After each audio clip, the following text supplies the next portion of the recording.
an Apple iPhone. You know, I bought it. It's supposed to work for me. It's not supposed to work for Apple anymore.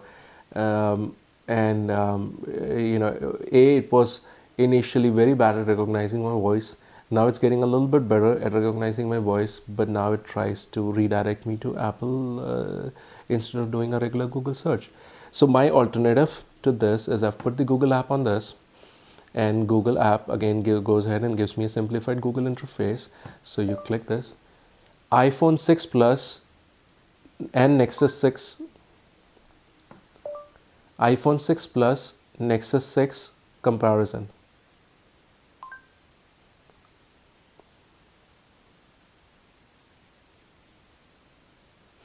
So Siri is definitely bad in my opinion, and Google is really good in terms of getting you the right results, which we already know, but also understanding your voice.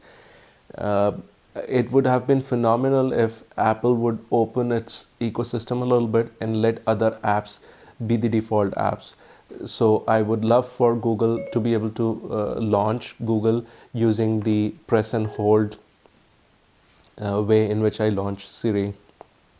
Similarly, it'll be nice for me to be able to configure Google Maps as the default application for iPhone.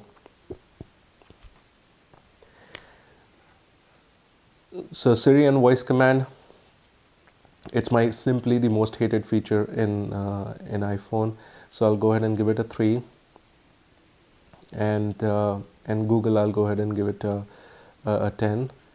Now you know, I'll revise these marks just a little bit. Okay, so Google I'll go ahead and give it a 9, and this one I'll go ahead and give it a 4, because something that I found very recently, that Siri integrates well with the entire system and is able to give me an ability to even activate and deactivate certain settings.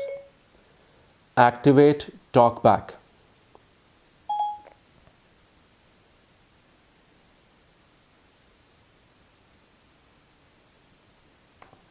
Again, I was wrong. I was trying to activate talkback, which in my last few tries it's able to activate and deactivate using voice command, but you know, again, it can only get there if it does recognize my voice. Instead of taking me to talkback, it took me to tune in. Activate talkback.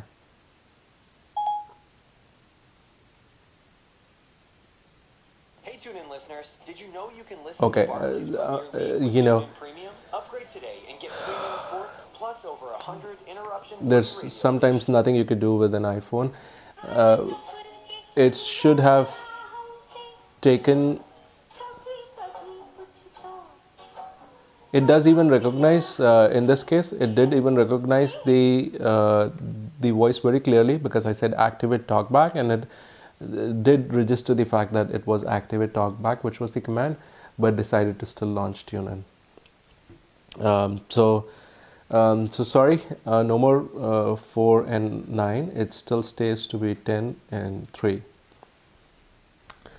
Productivity apps. Again, they're the same Google set, sheets, docs, slides. They're all available on iPhone. Thank you, Google. iPhone also goes ahead and gives you a few extra of Apple apps: Numbers, Pages, Keynote, GarageBand, and iMovie. Again, the good part is you have something like GarageBand to have fun with. You can pick different instruments and play them, and stuff like that. So here's, you know, a guitar. The bad part is that from a usage perspective, I always end up using Google Sheets and Docs, because it's easier to collaborate on them. So an advice for Apple will be to add some kind of collaboration on their productivity apps, which is Pages, Numbers, and Keynote, so other people can simultaneously edit it. And thank you, Google, for giving your ecosystem on an iPhone too. I do not know why Apple would not try to make software for Nexus. Again, 10 to Google for productivity apps. and you know, probably a 8 or 7 to Apple. They've tried, all the productivity apps are here. It's just no collaboration options available, but at the same time a few good things where you could, you know, play around a little bit more, and in case you produce music, you'll find it very valuable because you can you know, integrate your guitar right onto your phone and things like that. This brings us to our last point, which is journal security, settings, and search. Security we've touched a little bit earlier, where I talked about the fact that that despite the fact Nexus 6 lacks a fingerprint sensor, it has a little bit more configuration available on where to lock, where to unlock, and I've been able to program this to unlock at my home. So the fingerprint sensor is a good addition, but at the same time fairly useless a feature for me. What I find myself doing with the fingerprint sensor is mostly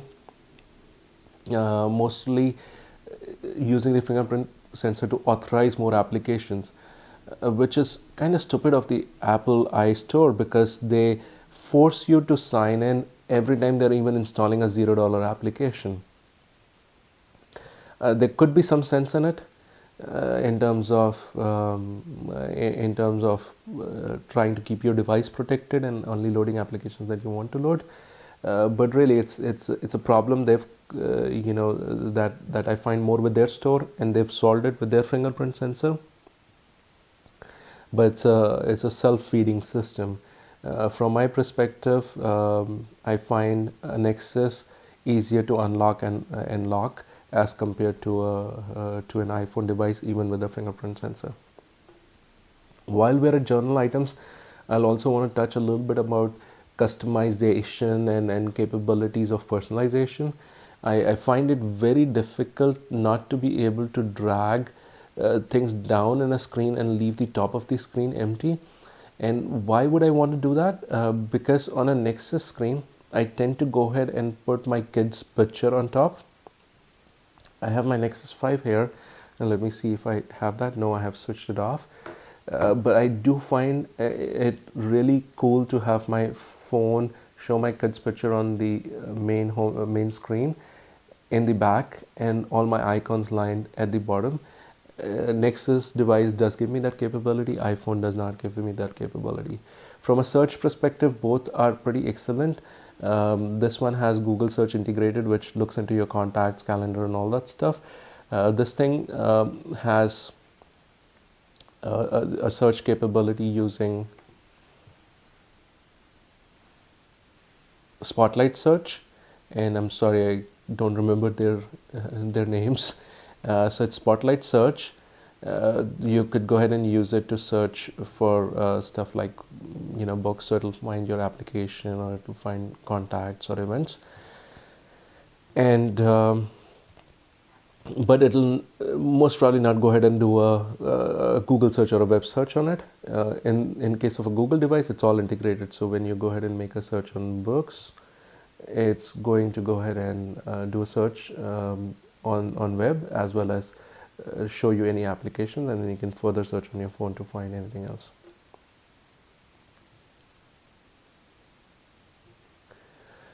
So journal security search, iPhone's not bad for my use, and I'll go ahead and give it an 8. But Google's just excellent for my use, and I'll go ahead and give it a 10.